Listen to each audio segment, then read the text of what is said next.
अस्सलाम वालेकुम everyone, my name is Mohammad Numan Alam. Welcome to my YouTube channel. आज के लेक्चर नंबर 8 में हम cumulative distribution function of random variables के बारे में पढ़ेंगे। इससे पिछले लेक्चर में हमने कंटिन्यूस रैंडम वेरिएबल के बारे में पढ़ा था और प्रोबेबिलिटी डेंसिटी फंक्शन के बारे में पढ़ा था। अगर आपने वो लेक्चर नहीं देखा तो डिस्क्रिप्शन में लिंक मौजूद है। इस लेक्चर से पहले आप उस लेक्चर को लाजमी सुन लें ताकि ये लेक्चर आपको आसानी से समझ आ सके। तो आज के लेक्चर में हम कॉम्युलेटिव डिस्ट्रीब्यूशन फंक्शन के बारे में पढ़ेंगे। इससे पहले भी हम CDF के बारे में पढ़ चुके हैं, लेकिन वो केस हमने डिस्क्रीट रैंडम वेरिएबल के बारे में पढ़ा था।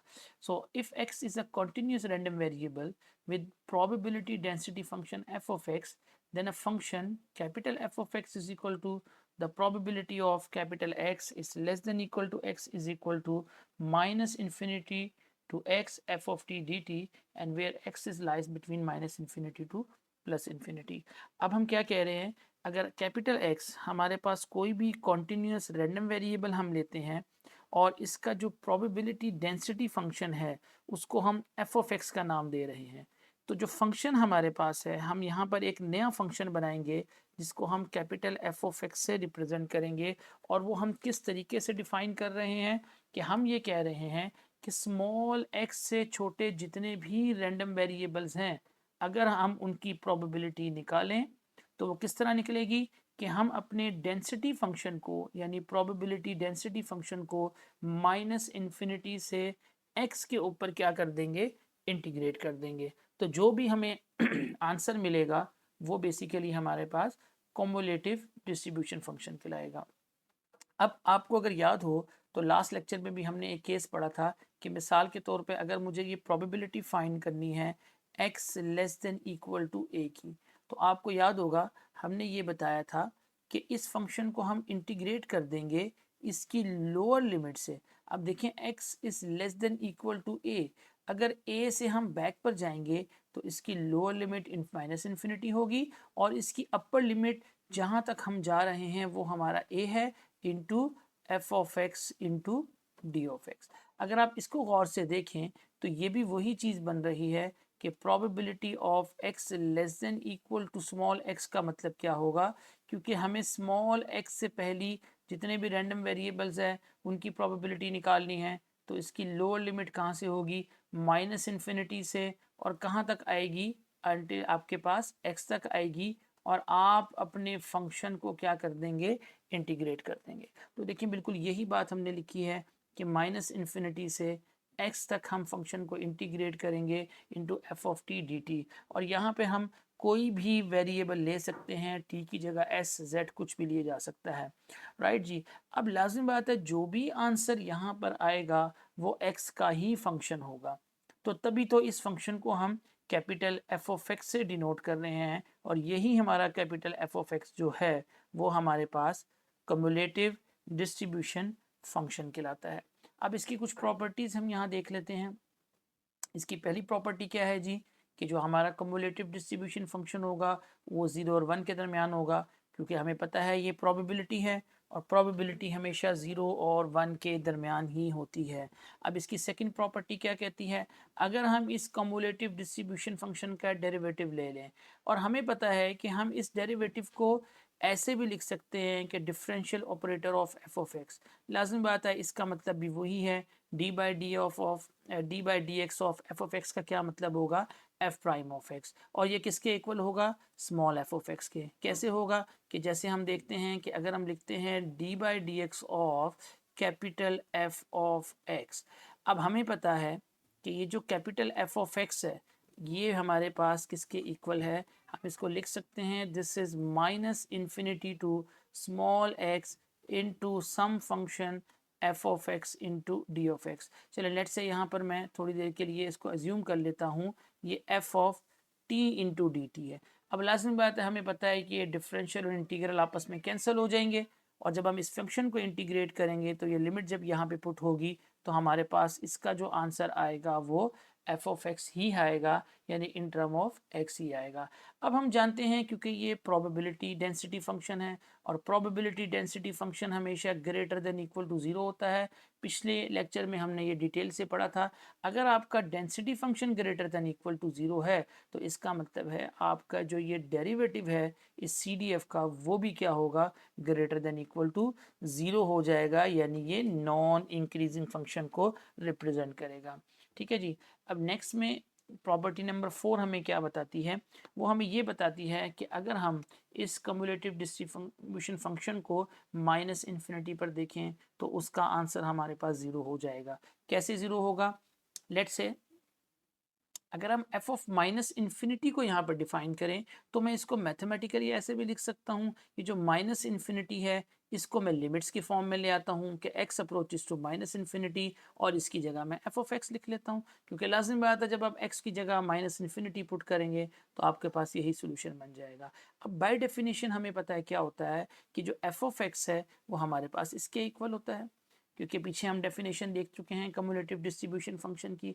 अब आप नेक्स्ट स्टेप में क्या करेंगे, ये जो x approaches to minus infinity है इस x की जगह अगर मैं माइनस इन्फिनिटी को सब्स्टिट्यूट कर दूंगा तो हमें पता है कि अगर किसी फंक्शन को हम इंटीग्रेट करें उसकी लोअर लिमिट और अपर लिमिट अगर सेम हो तो हमारा फंक्शन क्या हो जाता है, ज़ीरो हो जाता है। इसलिए हम कहते हैं कि f of minus infinity is equal to zero. Similarly इस केस को भी हम यहाँ से देख सकते हैं कि y the f of infinity is equal to 1। Same way में हमने इस फंक्शन को लिखा है कि x approaches to positive infinity f of x, और हम इसको लिमिट्स के फॉर्म में लिख रहे हैं x अप्रोचेस टू इन्फिनिटी, और एफ ऑफ एक्स की अगर हम डेफिनेशन अप्लाई करेंगे minus infinity to x f of x into d x. अब आप गौर करें, अगर इस x की जगह मैं इन्फिनिटी लगा दूंगा तो मेरे पास ये आ जाएगा माइनस इन्फिनिटी से प्लस इन्फिनिटी। अगर आपको पिछला लेक्चर याद हो तो हमने कहा था ये टोटल एरिया माइनस इन्फिनिटी से प्लस इन्फिनिटी हमेशा किसके इक्वल होता है, 1 के इक्वल होता है। तो ये दो बहुत इंपॉर्टेंट प्रॉपर्टीज़ हैं जो आपको याद रखनी है। इसमें प्रॉपर्टी नंबर 6 भी है। कम्युलेटिव डिस्ट्रीब्यूशन फंक्शन क्या कहता है, अगर आप कोई भी कॉन्टिन्यूस रैंडम वेरिएबल x ले रहे हैं, किस रेंज में, a से b की रेंज में, यानी हमारा जो कंटिन्यूस रैंडम वेरिएबल x है वो कहाँ डिफाइन हो रहा है, वो किसी भी इंटरवल a से b पर डिफाइन हो रहा है। वो कहता है अगर कोई कंटिन्यूस रैंडम वेरिएबल a से b पर डिफाइन हो रहा हो तो उसकी कम्युलेटिव डिस्ट्रीब्यूशन फंक्शन में वैल्यू क्या होगी, f of b minus f of a. तो नॉर्मली ये क्वेश्चन प्रूफ के लिए भी आ जाता है, तो इसको हम सोल्यूशन देखते हैं कि हम इसको कैसे फाइंड आउट करेंगे। वी नो डैट कि अगर हम कोई भी कॉन्टिन्यूस रैंडम वेरिएबल लेते हैं ए से बी पर तो उसकी प्रोबेबिलिटी किसको रिप्रेजेंट करेगी कि हम अपने डेंसिटी फंक्शन को ए से बी पर क्या कर देंगे, इंटीग्रेट कर देंगे, राइट जी। अब यहाँ पर मैं इसको लिख रहा हूँ, इस a से b को मैं ब्रेक करके लिख रहा हूँ minus infinity to b f of x d x and minus infinity to a f of x d x. अच्छा, अब इसको समझिए मैंने किस तरीके से लिखा है। लेट्स से अगर मैं यहाँ पर एक डायग्राम को ड्रॉ कर लूँ तो देखें, क्योंकि हमारा जो x था वो तो a से b पर डिफाइन हुआ था। लेट्स से यहाँ पर मैं ले लेता हूँ माइनस इन्फिनिटी। अब यहाँ पर आप ये देखो कि अगर मैं माइनस इन्फिनिटी से b पर फंक्शन को इंटीग्रेट करूं और इसमें से माइनस कर दूं माइनस इन्फिनिटी से ए वाले फंक्शन को, जरा गौर से देखिएगा इस डायग्राम में, माइनस इन्फिनिटी से बी फंक्शन को इंटीग्रेट करें और माइनस इन्फिनिटी से ए, जब मैं इन दोनों को माइनस कर दूंगा, इस बड़े में से इस छोटे को माइनस कर दूंगा, तो ऑब्वियसली जो भी मुझे फंक्शन मिलेगा वो ए से बी पर ही इंटीग्रेट हो रहा होगा।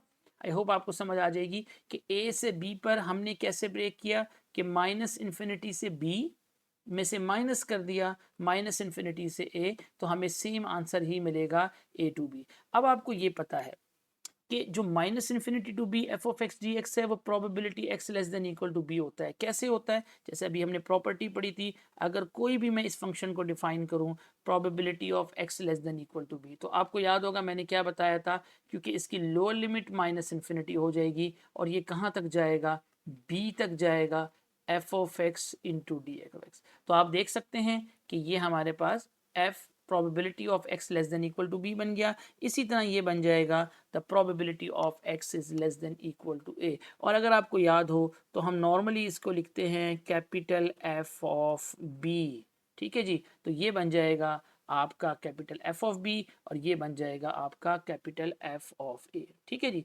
अब इससे भी क्वेश्चंस कर लेते हैं, बहुत सिंपल सा क्वेश्चन है, वही क्वेश्चन है 3.7 वॉलपोल की बुक से, कि पिछली दफ़ा हमने ऐसा ही क्वेश्चन सॉल्व किया था लेकिन उसको हमने डेंसिटी फंक्शन प्रूव किया था और उसके डिफरेंट पार्ट किए थे। अब वो इस क्वेश्चन में ये कह रहा है कि आप इसका कम्युलेटिव डिस्ट्रीब्यूशन फंक्शन निकालें। स्टूडेंट्स आपने इसको बहुत ध्यान से देखना है, ये क्वेश्चन थोड़ा सा टेक्निकल क्वेश्चन है, इसको सॉल्व करने के लिए पहले आपको ये डायग्राम समझनी पड़ेगी। तो लेट्स से हमारा फंक्शन -1 से 2 पर डिफाइन हो रहा है। अब इसका हम CDF कैसे बनाएंगे? तो CDF बनाने के लिए हम इसका पहला केस ले लेते हैं, क्योंकि आपको ये बात याद रखनी है, ये फार्मूला बहुत इंपॉर्टेंट है। आप इसको थोड़ा सा ध्यान से देखें कि कम्युलेटिव डिस्ट्रीब्यूशन फंक्शन यहाँ पे आपके पास लोअर लिमिट्स होती है और जो यहाँ पर आपको नज़र आ रहा है ये आपका फिक्स होता है, ये चेंज नहीं होगा, अपर लिमिट इसकी फिक्स रहेगी। ठीक है जी। अब आप लेट से मैं पहला केस लेता हूँ फॉर x लेस देन -1। अगर मैं -1 से लेस की बात करूँ तो देखें लेट से अब मेरी लोअर लिमिट यहाँ से क्या है, -इन्फिनिटी। अगर मेरी लोअर लिमिट -इन्फिनिटी है तो मेरी अपर लिमिट फिक्स रहेगी x। अब ये x कहाँ होगा, x हमारा कहीं -1 से पीछे ही होगा। तो लेट से हम ये कह देते हैं कि हम क्या करने जा रहे हैं, अपने x को -1 से पीछे ले लेते हैं, यानी x आपका फिक्स है। ये वेरी करेगा कहाँ कहाँ ये मैं आपको बताता हूँ। फॉर लेस देन -1 तो हमारे डेफिनेशन क्या होती है, -infinity to x f of t into d t, right जी। अब हमें पता है कि भाई -1 से पहले तो कोई प्रोबेबिलिटी नहीं है, वो तो ज़ीरो है। तो इस फंक्शन का आंसर यहाँ क्या हो जाएगा, ज़ीरो हो जाएगा। -1 से लेस पर आपका फंक्शन का आंसर ज़ीरो हो जाएगा। चले हम नेक्स्ट इंटरवल की तरफ चलते हैं, -1 से 2 पर। अब आप यूँ सोचें जैसे ऊपर डेफिनेशन लिखी हुई है उसको देख कर चलें। अब आपकी यहाँ पर लोअर लिमिट क्या होगी, थोड़ी बात समझनी है बच्चों। अब लोअर लिमिट अगर हम इसमें देखेंगे तो इसमें तो -1 से 2 लिखा हुआ है, मगर आप यहाँ से देखेंगे कि आपकी लोअर लिमिट -इन्फिनिटी है और अपर लिमिट आपकी क्या होगी, ये केस हम देख लेते हैं। देखें अब इस केस में मेरा x यहाँ पर आ गया है। क्यों x यहाँ पर आ गया है, क्योंकि मेरा इंटरवल -1 से 2 है। तो जो भी इंटरवल होगा आपका ये x उसी इंटरवल में चला जाएगा। तो देखिए हम अब कैसे डिफाइन करेंगे इसको, क्योंकि बाय डेफिनेशन तो यही है कि -इन्फिनिटी से x f of t d T, यानी मैं अगर देखूंगा तो ये -इन्फिनिटी से x इंटू यहाँ तक हमारा फंक्शन है। लेकिन हम इसको ब्रेक कर सकते हैं कैसे, कि पहले हम -इन्फिनिटी से -1 पर जाएंगे, फिर प्लस कहाँ जाएंगे जी, 1 से 2 तक जाएंगे। इस बात का बहुत ध्यान रखना है बच्चों कि आपने 1 से 2 पर नहीं चला जाना, क्योंकि ऊपर वाला x आपका फिक्स होता है, यानी जहाँ पे मैंने x रखा है वहीं तक जाना है। अब लाजमी बात है, पिछले केस में हम देख चुके हैं कि -इन्फिनिटी से 1, क्योंकि -इन्फिनिटी से 1 पर तो हमारी कोई भी प्रोबेबिलिटी नहीं थी, क्योंकि फंक्शन ही हमारा -1 से 2 पर डिफाइन है, तो ये आंसर ज़ीरो हो जाएगा। अब हमारे पास सिर्फ ये फंक्शन बचेगा, -1 टू x 1/3 टी स्केयर, इसकी इंटीग्रेशन आपको आती है, वो आपके पास बन जाएगी t³/3, जिससे ये t³/9 बन जाएगा। अपर लिमिट x पुट करेंगे, लोअर लिमिट -1 पुट करेंगे, तो जब अपर लिमिट पुट करेंगे t की जगह x तो ये बन जाएगा x³ माइनस फार्मूले का आएगा, लोअर लिमिट लगाएंगे t की जगह -1 तो -1 का क्यूब -1 हो जाएगा। जब कैलकुलेशन करेंगे तो 1/9 x³ + 1 हो जाएगा। अब लास्ट चीज़ है बच्चों, इसमें लास्ट क्या है कि अब हमारा x कहाँ पड़ा होगा, वो कहीं यहाँ पर होगा। देखिए x को मैंने वेरी किया है, इसी तरह आपने CDF में करना है, पहले -1 से लेस पर रखा, फिर यहाँ रखा, फिर यहाँ। तो अब जो बात होगी वो होगी बच्चों x greater than equal to 2 पर, और 2 से आगे की बात होगी तो हमारा x कहाँ पड़ा होगा, यहाँ पर पड़ा होगा। तो अपनी डेफिनेशन को अप्लाई करते हैं जी।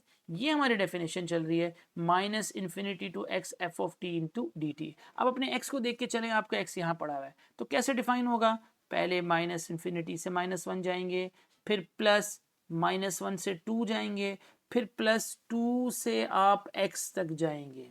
ठीक है जी। इसकी प्रोबेबिलिटी हमें पता है ज़ीरो होती है, और -1 से 2 पर तो हमारा फंक्शन डिफाइन है 1/3 टी स्क्वायर। अच्छा अब एक कन्फ्यूजन कुछ स्टूडेंट्स को होती है, जैसे हमारा जो f ऑफ x यहाँ डिफाइन है वो है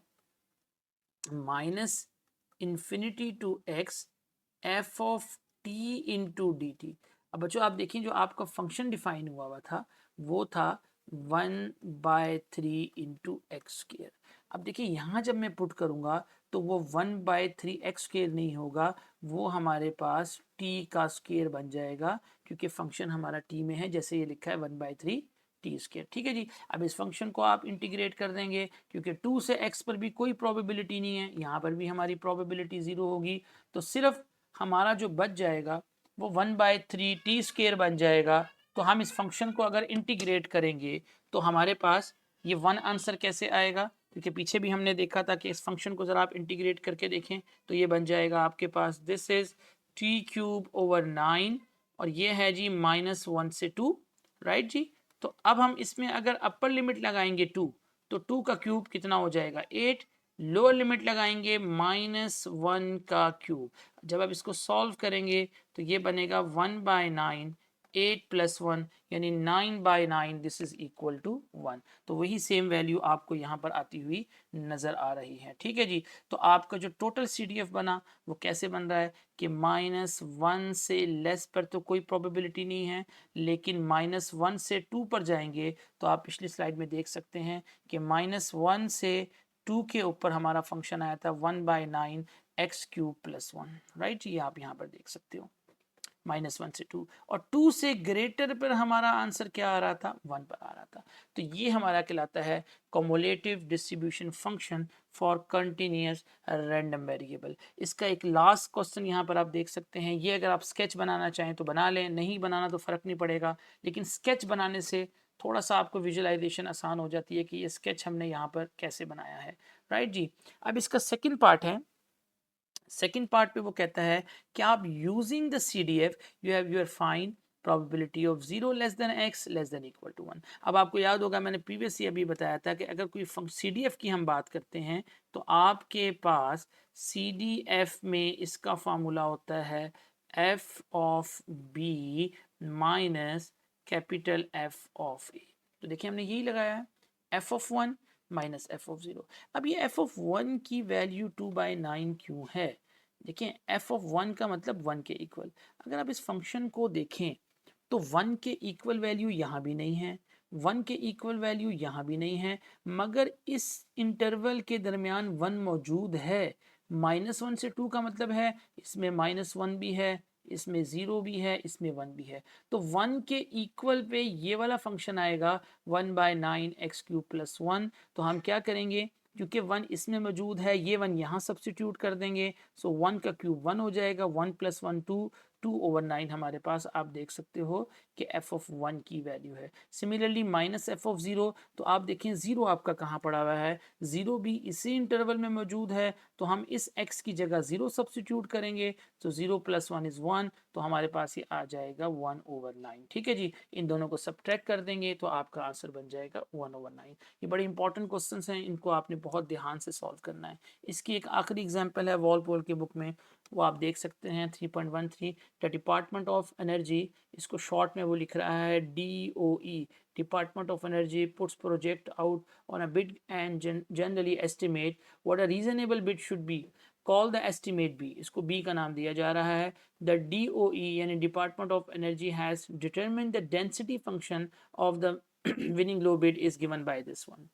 अब वो कह रहा है फाइंड एफ ऑफ वाई। बच्चों आप ये देखें कि ये जो कैपिटल एफ ऑफ वाई है, इसका मतलब है ये पूछ रहा है कि आप इसका CDF बताएं, यानी कॉमुलेटिव डिस्ट्रीब्यूशन फंक्शन। सबसे पहले हम इसका फाइंड करेंगे, तो हम सेम कॉन्सेप्ट को यूज़ करेंगे जैसे मैंने पिछला कॉन्सेप्ट यूज़ किया था। आप एक नंबर लाइन को ड्रॉ कर लें जो कि -∞ से +∞ है, और ये इंटरवल आपको नज़र आ रहा है, यानी ये कहाँ कहाँ ब्रेक हो रहा है 2/5b पर और 2b पर। आपने याद रखना है इससे पहले भी प्रोबेबिलिटी मौजूद नहीं है और 2b के बाद भी प्रोबेबिलिटी मौजूद नहीं है, क्योंकि आपका फंक्शन ही 2/5b और 2b के आपको दरमियान डिफाइन होता नज़र आ रहा है। ठीक है, तो ये सबसे आसान ट्रिक होती है कि आप रियल लाइन को बनाकर रख लें। अब CDF कैसे बनाना है, इसको इंटरवल में डिवाइड करेंगे। तो पहले केस में क्या होगा, आप कहेंगे जी कि आपका लेस देन 2/5b के ऊपर आप देखेंगे। इसको हम नेक्स्ट स्लाइड में देख लेते हैं।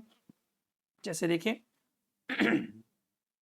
तो पहले केस में हम क्या करेंगे, इस डेफिनेशन को याद रख के चलेंगे आप, -∞ to x f of t into dt। अब देखिए यहाँ पर मैंने जनरल फार्मूला लिखा है -∞ to x, क्योंकि मेरा क्वेश्चन y की टर्म में डिफाइन है, इसलिए मैं यहाँ पर y को फिक्स करूँगा इस केस में कि -∞ to y into f of d d T. तो पहला केस आपका क्या होगा, अगर आप इस y को लेस देन रखते हैं 2/5p, तो देखिए मैंने अभी आपको बताया था कि यहाँ पर कोई प्रोबेबिलिटी मौजूद नहीं है। अब आपका y कहाँ लाइज करेगा, this is the important point, कि आपका y यहाँ पर लाइज कर जाएगा। तो बाय डेफिनेशन क्या होगा, capital f of y is equal to minus infinity to y into f of t d t. अब देखिए आपकी लोअर लिमिट तो माइनस इन्फिनिटी है, इंटू वाई, हमें पता है यहाँ कोई भी प्रोबेबिलिटी मौजूद नहीं है बच्चों, तो इसलिए अगर यहाँ पर प्रोबेबिलिटी नहीं है तो इसका आंसर भी क्या हो जाएगा, ज़ीरो हो जाएगा। ये पहली केस की हमने बात की है, राइट जी। अब हम चलते हैं दूसरे इंटरवल की तरफ। दूसरा इंटरवल कहाँ से कहाँ तक होगा, 2/5b से लेकर 2b तक। अब हमारा y जो है वो यहाँ पर आ जाएगा, ठीक है जी। तो अगेन हम इंटरवल लेते हैं 2/5b से लेकर 2b तक y आपका होगा। अब आप इसी डेफिनेशन को अप्लाई करें, minus infinity to y into f of d d t. अब लेकिन हम यहाँ तक आ रहे हैं बच्चों, यहाँ तक। तो पहला इंटरवल कहाँ पर एक होगा, माइनस इन्फिनिटी 2/5b पर, जिसकी प्रोबेबिलिटी ज़ीरो है। फिर प्लस होगा कहाँ से जी, 2/5b से लेकर y तक, और इस पर हमारा फंक्शन डिफाइन हुआ है, वो क्या है, 5/8b। आप गौर से देख सकते हैं, क्योंकि आपकी जो y है वो अगर 2/5b से आगे होगा और 2b से पीछे होगा तो फंक्शन हमारा डिफाइन होगा, राइट जी। तो ये फंक्शन तो ज़ीरो हो जाएगा, और रिमेनिंग फंक्शन को हम क्या कर देंगे, यहाँ पर इंटीग्रेट कर देंगे। कैसे इंटीग्रेट करेंगे, बहुत सिंपल है, 5/8b कॉन्स्टेंट है, इसको इंटीग्रल से बाहर ले आएँ, आपके इंटीग्रेशन में dt बचेगा, जिसकी इंटीग्रेशन t हो जाएगी। अपर लिमिट y लगाएंगे, इसमें लोअर लिमिट 2/5b लगाएंगे। आप देख सकते हैं अपर लिमिट t की जगह y पुट की है, माइनस करके लोअर लिमिट पुट की है, इसका एलसीएम लेके कैलकुलेशन करेंगे। सो आपका इस इंटरवल पे आपका जो फंक्शन आ रहा है 5y/8b माइनस 1/4 आ रहा है। अब लास्ट केस में आप y को 2b से आगे रख लेंगे, for y greater than equal to 2b वाला केस होगा, तो आप अपना y जो है वो यहाँ रखेंगे। अब सिमिलरली फंक्शन कैसे ब्रेक होगा, माइनस इन्फिनिटी से 2/5b प्लस 2/5b से 2b प्लस 2b से y तक। तो देखें आपको यहाँ नज़र आ रहा है, जबकि पहले और आखिर पे कोई प्रोबेबिलिटी नहीं है, दरमियान वाले पर प्रोबेबिलिटी की वैल्यू हमारे पास फंक्शन की वैल्यू है, वो है 5/8b। पिछले क्वेश्चन, पिछले में भी हमने यही डिफाइन किया था। तो आप देख सकते हैं इस फंक्शन को इंटीग्रेट करेंगे, t बन जाएगा। अपर लिमिट हम पुट करेंगे इसमें 2b, फिर माइनस लोअर लिमिट पुट करेंगे, तो आप कैलकुलेशन करेंगे तो ये सारा का सारा आंसर आपका 1 आ जाएगा। और इसको अगर हम इंटरवल फॉर्म में लिखेंगे तो यही था कि लेस देन 2/5b, इससे पहले कोई प्रोबेबिलिटी नहीं थी, इन दोनों के दरमियान प्रोबेबिलिटी थी, वो पीछे हमने निकाली है। इससे आगे जो भी फंक्शन का आंसर है वो हमारे पास 1 हो जाएगा। थैंक यू वेरी मच जी, उम्मीद है आज का लेक्चर समझ आ गया होगा। अगर फिर भी कोई क्वेश्चन है तो आप कमेंट्स में इसको कर सकते हैं।